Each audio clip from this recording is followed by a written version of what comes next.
I've been meaning to buy this game for ages, but I finally did it. The only problem is, I need a computer to play this wonderful game on. While I would have run it on my main laptop, the game is not compatible with Windows 10, and although I could install Windows XP on another partition, the driver support just isn't there anymore. So instead, let's repurpose an old business laptop and give it a new lease of life.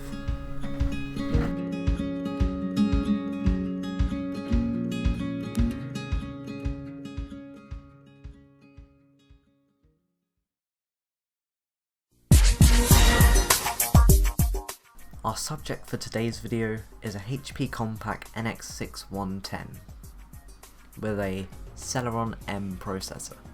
Now, while it won't play your latest AAA titles in 2018, this processor can still kick some butt with some older titles.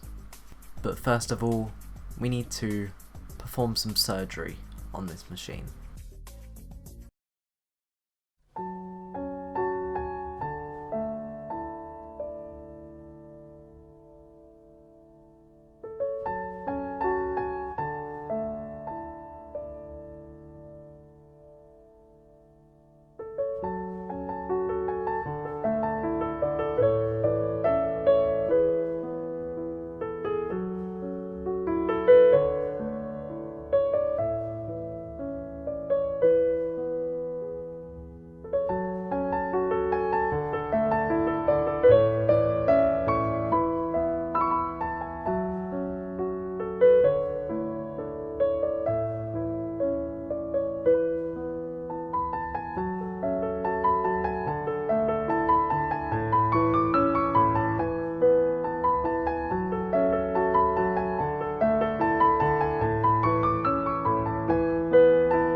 So there we go, a business notebook from 2005 which can still play some of your older hits with ease. I'm Owen, thanks for watching this video guys, and I will see you in the next one. Goodbye.